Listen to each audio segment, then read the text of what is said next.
Assalamualaikum warahmatullahi wabarakatuh.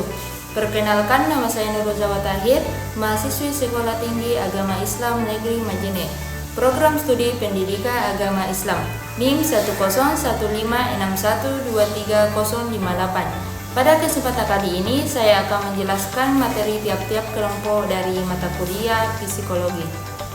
Adapun materi dari kelompok pertama yaitu hakikat dan aspek-aspek psikologi perkembangan. Psikologi perkembangan merupakan cabang dari psikologi yang mempelajari perubahan tingkah laku dan proses perkembangan manusia secara sistematis dari masa konsepsi hingga akhir hayat. Psikologi perkembangan tidak hanya membahas pertumbuhan fisik, tetapi juga mencangkup perubahan yang bersifat kuantitatif dan kualitatif dalam aspek biologis, sosial, ekonomi, kognitif, struktur jasmani, dan fungsi mental. Perkembangan ini berlangsung secara sistematis, saling mempengaruhi antar bagian, progresif, maju dan meningkat, dan berkesinambungan secara beraturan. Aspek-aspek dalam psikologi perkembangan meliputi 6 komponen utama yang saling berkaitan. Aspek proses biologis mencakup perubahan fisiologis dan neurologis, termasuk perkembangan otak dan faktor genetik. Aspek sosial berfokus pada interaksi dengan orang lain dan pemahaman dunia sosial. Aspek emosional berkaitan dengan perasaan dan cara merespon tantangan. Aspek kognitif meliputi cara berpikir dan memecahkan masalah. Aspek struktur jasmani mencakup pertumbuhan fisik dan perkembangan motorik. Terakhir, aspek fungsi mental berhubungan dengan kemampuan kognitif tingkat tinggi seperti pengambilan keputusan dan kontrol diri. Kemudian adapun materi dari kelompok kedua yaitu hakikat perkembangan. Hakikat perkembangan manusia yang merupakan proses perubahan sistematis dalam aspek fisik dan psikis sepanjang rentang kehidupan. Perkembangan didefinisikan sebagai proses perubahan kuantitatif dan kualitatif individu yang dimulai dari masa konsepsi hingga akhir hayat, mencakup perubahan dalam aspek fisik, jasmani, dan psikis rohani.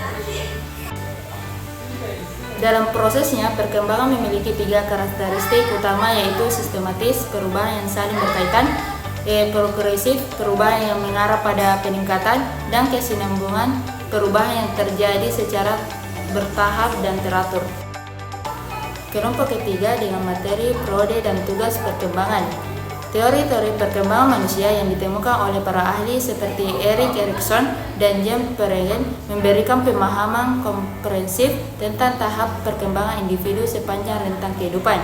Setiap teori memiliki fokus yang berbeda, mulai dari perkembangan psikososial, kognitif, moral, hingga psikoseksual, yang semuanya memberikan kontribusi penting dalam memahami kompleksitas pertumbuhan dan perkembangan manusia dari masa bayi hingga dewasa akhir.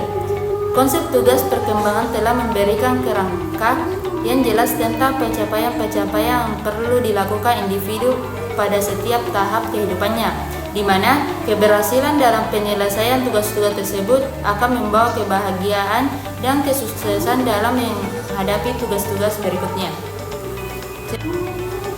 Adapun materi dari kelompok 4 yaitu faktor-faktor yang mempengaruhi perkembangan, faktor genetik, dan faktor lingkungan. Perkembangan individu merupakan hasil interaksi kompleks antar faktor genetik dan lingkungan, di mana faktor genetik yang diturunkan dari orang tua melalui gen memainkan peran penting dalam menentukan karakteristik fisik, kognitif, dan kesehatan seseorang.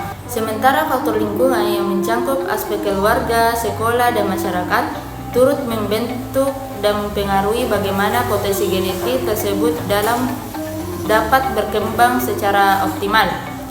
Pemahaman tentang interaksi kedua faktor ini sangat penting karena dia memberikan batas potensi yang bisa dicapai seseorang. Namun, lingkungan berperan dalam mengaktifkan atau menghambat ekspresi gen tersebut. Kemudian, adapun materi dari kelompok 5 yaitu karakteristik perkembangan anak usia dini. Perkembangan anak usia dini merupakan fase krusal yang berlangsung dari lahir hingga usia 6 tahun. Mencangkup berbagai aspek penting seperti perkembangan fisik, kognitif, perubahan, bahasa, dan sosial emosional. Dalam perkembangan fisik, anak mengalami pertumbuhan pesat dalam hal yang tinggi badan, berat badan, serta kemampuan motorik kasar dan halus. Sementara perkembangan kognitif ditandai dengan kemampuan anak untuk memproses informasi, berpikir, dan memecahkan masalah melalui tahap sensoriomotor dan praoperasional sesuai teori Piaget. Perkembangan bahasa pada anak usia dini dimulai dari tahap pralinguistik hingga perkembangan bahasa yang lebih luas, di mana anak mulai mampu mengucapkan kata-kata, pembentukan kalimat, dan komunikasi secara efektif. Sedangkan perkembangan sosial emosional ditandai dengan kemampuan anak untuk mengelola dan mengekspresikan emosi serta berinteraksi dengan orang lain. Berbagai faktor seperti genetik, lingkungan keluarga, status sosial ekonomi, kesehatan, nutrisi, serta budaya dan lingkungan memainkan peran penting dalam mempengaruhi keseluruhan perkembangan anak di usia dini. Adapun materi dari kelompok 6 yaitu karakteristik perkembangan anak usia sekolah. Perkembangan anak usia sekolah merupakan proses yang kompleks dan berkelanjutan yang mencakup berbagai aspek seperti fisik, kognitif, psikososial. Setiap tahap perkembangan memiliki karakteristik yang berbeda, mulai dari usia sekolah dasar 6 tahun sampai 12 tahun yang ditandai dengan kecenderungan senang bermain dan bekerja dalam berkelompok. Usia remaja SMP atau SMA yang merupakan masa pencarian jati diri dengan berbagai perubahan fisik dan psikologis yang signifikan. Perkembangan anak usia sekolah dipengaruhi oleh berbagai faktor, baik internal maupun eksternal. Faktor internal meliputi bakat, sifat keturunan, serta dorongan dan insting. Sementara faktor eksternal mencakup makanan, kebudayaan, ekonomi, dan kedudukan dalam keluarga. Adapun materi dari kelompok 7 yaitu karakteristik perkembangan remaja atau masa remaja. Masa remaja merupakan fase tersisi krusial dari masa kanak-kanak menuju kedewasaan yang dibagi menjadi 3 tahap. Yang pertama, remaja awal 12-15 tahun. Kedua, remaja pertengahan 15-18 tahun. Dan yang ketiga itu remaja akhir 18-21 tahun.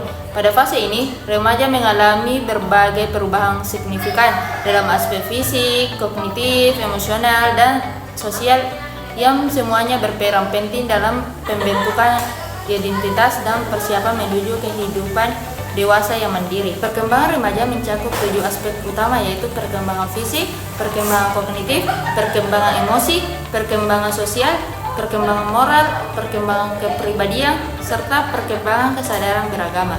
Baik, adapun materi dari kelompok 8 yaitu karakteristik perkembangan masa dewasa. Masa dewasa adalah fase perkembangan yang terbagi dalam 3 periode. Yang pertama, dewasa awal 20-40 tahun. Kedua, dewasa tengah 40-60 tahun. Ketiga, dewasa lanjut 60 tahun ke atas. Ditandai dengan berbagai perubahan mencakup aspek fisik, penurunan kekuatan dan kesehatan, kognitif, peningkatan kematangan berpikir, emosional, stabilan lebih baik, dan sosial, perubahan peran dalam masyarakat, serta dicirikan dengan kemandirian finansial, pengembangan karir, dan pencarian makna hidup yang lebih mendalam. Adapun materi dari kelompok 9 yaitu karakteristik perkembangan masa dewasa. Masa dewasa awal 18-12 tahun adalah periode kritis bagi perkembangan mahasiswa yang ditandai dengan kemajuan dalam berbagai aspek seperti kognitif, berpikir kritis dan analitis, emosional, kontrol emosi dan manajemen stres, sosial, memperluas interaksi, moral, pembentukan nilai, dan kemandirian finansial dan pengembalian keputusan. Sekaligus menjadi masa persiapan menuju pernikahan yang membutuhkan kesiapan dalam memahami diri, kematangan mental, kestabilan keuangan, kemampuan komunikasi, dan keterampilan resolusi konflik untuk kehidupan keluarga. Adapun materi dari kelompok 10 yaitu faktor perkembangan dan perbedaan individual orang dewasa. Masa dewasa merupakan periode terpanjang dalam hidup manusia yang dicirikan oleh kematangan fisik dan reproduksi. Dengan perkembangan dipengaruhi oleh faktor-faktor seperti kekuatan fisik, puncak di usia 20-an, kemampuan motorik optimal di usia 20-30 tahun, dan kemampuan mental meliputi daya ingat, penalaran, dan aktivitas, serta terbagi dalam 3 tahap. Yang pertama dewasa awal 21 sampai 40 tahun. Kedua dewasa madya 40 sampai 60 tahun dan dewasa lanjut 60 tahun ke atas, di mana setiap individu menunjukkan keunikan dalam minat pribadi, rekreasi dan sosial, kepribadian, kualitas perilaku dalam menyesuaikan diri, dan kecakapan nyata dan potensial. Adapun materi dari kelompok 11 yaitu kebutuhan anak usia SD dan orang dewasa.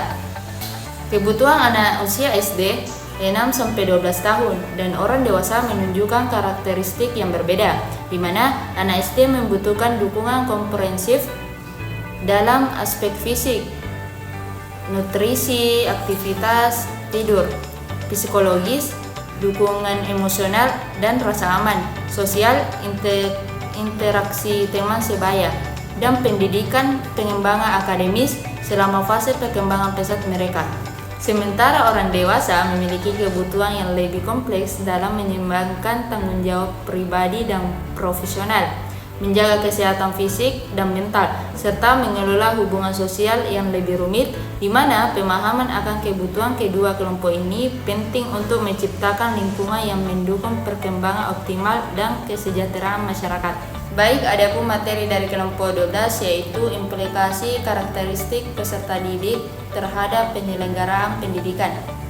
Karakteristik peserta didik memiliki implikasi penting dalam penyelenggaraan pendidikan pada 2 jenjang utama, yaitu PAUD 0 sampai 6 tahun yang membutuhkan pendekatan pembelajaran berbasis bermain, lingkungan yang aman, pendekatan individual, dan interaksi hangat dari pendidik, karena karakteristik anak seperti belajar melalui bermain, rasa ingin tahu tinggi, perkembangan kognitif konkret, dan rentang perhatian pendek. Sementara pada jenjang SD 7 sampai 12 tahun, karakteristik yang lebih kompleks seperti peningkatan konsentrasi, kemampuan kerja kelompok, pemahaman aturan, dan kebutuhan sosial yang kompleks membutuhkan pembelajaran aktif, suasana kelas positif, penilaian beragam untuk menciptakan lingkungan belajar yang efektif.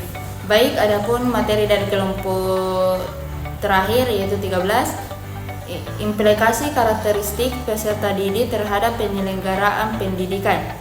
Karakteristik peserta didik memiliki pengaruh signifikan terhadap proses pembelajaran, di mana anak usia menengah pertama 12 sampai 15 tahun yang mengalami perubahan fisik, masa pubertas, pencarian identitas, pengaruh teman sebaya, perkembangan emosional, dan keinginan mandiri mulai dapat berpikir abstrak dan logis meskipun belum sepenuhnya matang. Sementara pembelajaran orang dewasa dipengaruhi oleh pengalaman hidup yang luas, motivasi kuat, kemampuan kognitif stabil, dan berbagai tanggung jawab yang menuntut kemandirian belajar serta materi praktis yang relevan dengan kehidupan mereka. Sehingga pendidik perlu memadukan pendekatan pedagogi untuk anak-anak dan andragogi untuk orang dewasa sesuai dengan kebutuhan spesifik masing-masing kelompok.